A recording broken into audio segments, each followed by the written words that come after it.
Watch this corruption that's so brazen, even Trump's allies are turning against him. Tonight, as President Trump begins his 3-day visit to the Middle East, he says he's preparing to accept a super luxury jumbo jet from the royal family of Qatar to use as the new Air Force One. I think it's a great gesture from Qatar. I appreciate it very much. I would never be one to turn down that kind of an offer. I mean, I could be a stupid person. Could be our country's leader, the guy who won the election by mobilizing the populist vote. President Donald Drain the Swamp Trump is planning to accept a $400 million jumbo jet. I don't want to call it a bribe, but it is a bribe. I will call it that just for the sole reason that it is one. From Qatar, the country Qatar. Yeah, and while this donation isn't finalized yet, Trump himself is rejecting claims that this is corruption by saying this. I could be a stupid person to say, oh, no, we don't want a free plane. We give free things out. We'll take one, too. And it helps us out. Define us in this scenario. I think you're confusing us with you. Why do I say this? Because after this plane gets used as Air Force One, it goes to Donald Trump's presidential library, which, judging by how much this guy probably reads, he's gonna fly it around himself. He puts his name on planes and flies them around. That's what he does. But I love the reasoning. What do you say to people who view that luxury jet as a personal gift to you? Why not leave it behind? You're ABC fake news, right? Why not? It's only ABC. Well, a few of you would. Let me tell you, you should be embarrassed asking that question. They're giving us a free jet. I could say, no, don't give us. I want to pay you $1 billion or 400 million or whatever it is. Or I could say, thank you very much. You know what you could say? What the Constitution tells you to say, which is, I cannot accept gifts from foreign leaders. Because of course you can't. And he says he's not a stupid person. But like, dude, Politico is reporting that this is not much of a gift for the American taxpayer. The Qatari Defense Ministry is talking to the White House about transferring the jet to the Pentagon, which would oversee its retrofitting into a makeshift Air Force One, but a private contractor would have to rip it apart to turn the jet into a flying White House for the president with secure communications and classified upgrades, according to former Air Force officials and lawmakers, an expensive and complicated prospect that would cost taxpayers hundreds of millions of dollars. Come on. Like, can you imagine the Qataris handing this over and being like, dude, yes, don't pay attention to the microphones. Those are not microphones. Those are fuzzy trophies. And the cameras, that's just art installation to say that you are the best on camera. And why are we getting a Boeing 747 from Qatar anyways? Boeing is based in Seattle. Why don't you just order one from them that you wouldn't have to spend hundreds of millions of dollars to tear apart and put back together? But you know what? I've never been in a position to accept a $400 million gift. That is not relatable. Maybe if you had some kind of comparison that was relatable to everyday, normal, average Joes, like, say, a 70-year-old golfing reference. You know, there was an old golfer named Sam Snead. Did you ever hear of him? He won 82 tournaments. He was a great golfer. And he had a motto: when they give you a putt, you say, thank you very much. You pick up your ball and you walk to the next hole. A lot of people are stupid. They say, no, I insist on putting it. And then they putt it and they miss it. And their partner gets angry at them. You know what? Remember that, Sam Snead.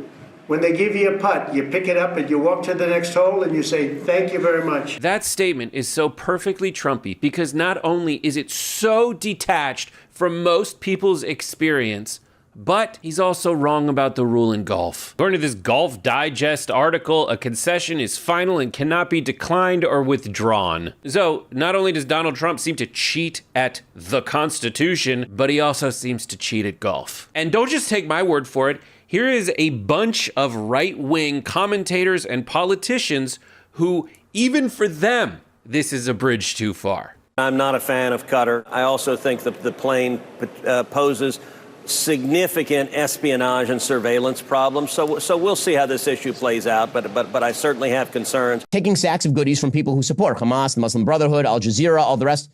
That's not America first. Like, please define America first in a way that says you should take sacks of cash from the Qatari royals who are behind Al Jazeera. If you want President Trump's agenda to succeed, taking jets from Qatar is not the way. Taking real estate deals from Qatar is not the way. The largest obstacle to any administration is scandal. I do think the jet probably sends the wrong signal to people, and I don't like the look or appearance of it, so I would hope that he would reject it. The Constitution specifically says you can't take gifts from foreign leaders. I don't like it. There's a reason that people can't even buy me a steak dinner. It's not necessarily that you can prove that I've got an ethical problem. It's that the appearance of it doesn't look great. Obviously, we don't want to be straight up accepting any type of gift from any foreign government, certainly not, one that can be viewed in a way that obviously has been presented here. At the end there, I love how Fox is like, he's talking trash about Trump. Play him off. Play him off. In a way that obviously has been presented here. Do you have any idea how corrupt you have to be for people like Ted Cruz to call you corrupt? I mean, I guess we have our answer. You have to be Free Jet from the Qatari royal family corrupt. It's so sad that you can't even find a recognizable name to defend Trump on this issue. One of the few I could find was Ryan Zinke, a Republican on the Foreign Affairs Committee. And his defense is hilarious. I don't think it's a personal gift. I think it's government to government. But is that a workaround? Because he said it's going to go to the Trump Presidential Library after. Well, we'll see where it goes. So what do you think, though? Are you for it, against it? Where do you stand? Do you have any ethics concerns or constitutional concerns? I think she could have stopped after saying, do you have any ethics? I'm glad Pam Bondi stepped in and looked at it from a legal point of view.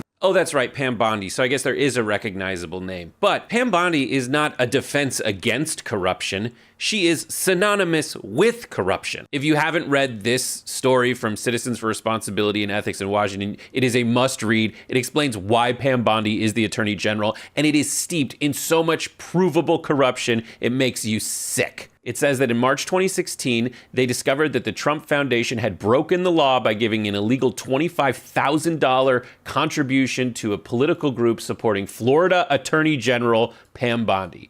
These foundations, like the Trump Foundation, are not allowed to engage in politics. Even more problematic was the fact that the contribution was given as Bondi's office was deciding whether to take legal action related to Trump University. This would set off an investigation which would lead to one of the biggest stories of the year. They have a whole timeline that basically says that the Office of the Attorney General received 22 complaints, at least on Trump University, the Trump Institute, and related entities. They confirmed to the Orlando Sentinel, yes, we are absolutely looking into these allegations.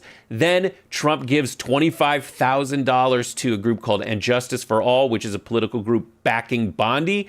The donation, which is illegal for that kind of foundation to give, was personally solicited by Bondi from Trump. So she was looking into him, as the story goes, and then was like, you know what would possibly, maybe you should give some money to And Justice for All. And then, won't you know it, they start saying stuff like, in light of the fact that we've only gotten one consumer complaint 2.5 years ago, there's no reason to investigate at this time. But then people start looking into it and they're like, bro, you absolutely confirmed to us that you received 22 complaints. Then in 2014, on its 2013 taxes, the Trump Foundation claims that it made no donations to political entities and replaces And Justice for All with a different, similarly named group in Kansas to which they would legally be allowed to donate. And then they finally admit the donation, blaming an increasing series of clerical errors when, dude, let's be honest, she was looking into you. You gave her $25,000 and she stopped investigating you, signifying that she would absolutely play ball, and thus she would be a non-Jeff Sessions, like, no qualms about corruption, Attorney General. And that dynamic plays out before our very eyes in this scenario, as NBC News reports that a senior Justice Department official told them that the DOJ's Office of Legal Counsel prepared a memo approved by Attorney General Pam Bondi, which cleared the legality of the Department of Defense accepting the gift of the 747 from Qatar, designed to be used as Air Force One, and then, here's the kicker, intended to be gifted to Trump after he leaves office. So Pam Bondi, who stopped investigating Donald Trump when she got $25,000, is now the Attorney General, and she's just waving a pen saying, yeah, gifts from foreign entities and heads of state to the President of the United States are totally cool because I said so and I'm the Attorney General, full stop. Well, sadly, you have to be answerable to the Constitution of the United States, and here is Caitlin Caitlin Collins from CNN telling another no-name representative Trump sycophant exactly which part of the Constitution Trump is violating. If you read the emoluments clause, it says no person holding any office shall, without the consent of Congress, except of any president of any kind, whatever, from any king, prince, or foreign state. You're the reporter. Could you tell me if every gift we ever received from the Middle East has been voted on? Because I don't remember that at all. So I'm just asking I'm saying this is the emoluments general clause. purposes. I mean, typically presidents are not supposed to accept gifts from foreign leaders. But I know we have, though, historically, we've accepted gifts from all over the world.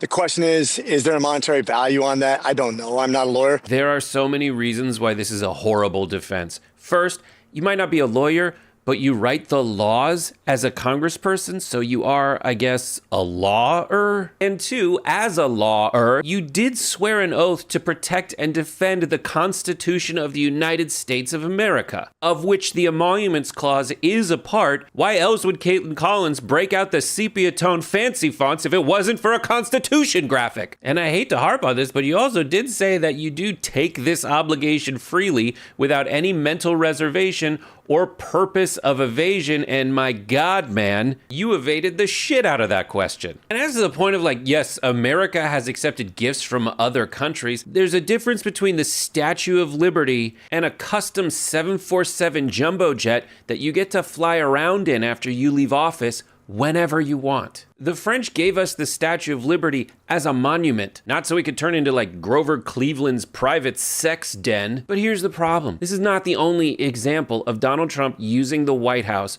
to make himself richer. This first 100 days of the Trump administration will go down in history as the greatest grift in the history of our economy. Trump-affiliated entities have made at least $300 million in trading fees. The Trump family's net worth has increased by $3 billion, or $1 billion a month since he took office. And I don't even think that's counting this new plane. It's mostly counting his crypto schemes. Trump's companies have been selling several different kinds of crypto coins. They are rife with self-dealing and insider trading. Trump has made at least $350 million from this meme coin so far. He plans to sell as many as 800 million more of these coins. In effect, Trump is a pay-to-play scheme that allows his biggest buyers in his coin to meet him in person and potentially influence him.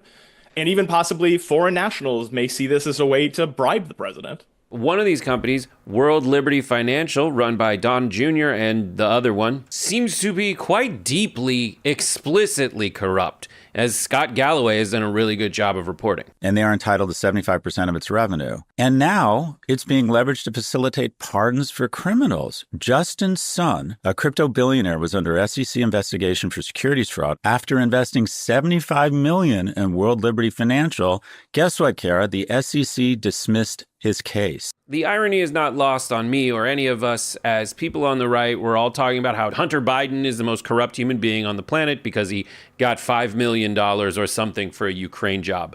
Meanwhile, Tweedledee and Tweedledumbass over here get paid $75 million, and suddenly entire SEC investigations magically evaporate. And there's no end in sight, because when it comes to corruption, Trump doesn't half-ass anything, which is saying something, mostly because he's got a giant ass. So half of his ass is bigger than a normal ass.